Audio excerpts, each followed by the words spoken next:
Добрый день, уважаемые зрители, добрый день, уважаемые конкурсантки, наши молодые красавицы. В первую очередь хочу сказать огромные слова благодарности и приветствия от нашего мэра Казани Ильсура Раисовича Метшина. К сожалению, он сегодня не мог присутствовать, находится в заграничной поездке в Китае. И вот, как сегодня уже сказал у нас Первый канал, есть свои пословицы, у нас в Казани тоже есть своя пословица.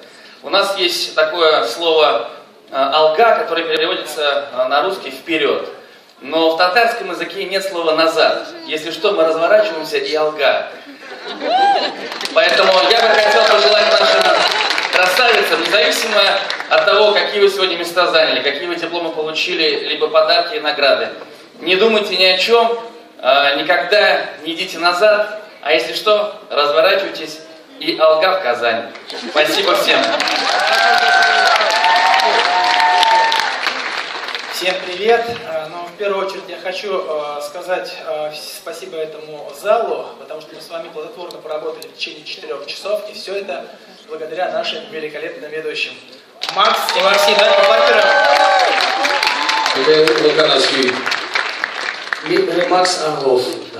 Спасибо, теперь оплата. Это первое. Второе. Конечно же, сегодня победительницы все. Вы даже не представляете, насколько нам всем жюри было невероятно тяжело определить победительницу.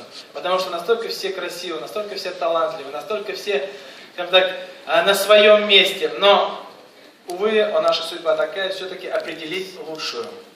Я хочу, перед тем, как все-таки наши помощники озвучат, кто победил, проанонсировать, что победительница красы студенчества России будет официальным лицом Российской студенческой весны 2015 в Казани. Это первое. Второе. Победительница станет представлять Российскую Федерацию на международном конкурсе красоты «Королева Весна» в Минске. Ну и третье, победительница просто молодец. Итак, дамы и господа, гран-при конкурса «Краса студенчества России 2014», конкурсантка под номером 32.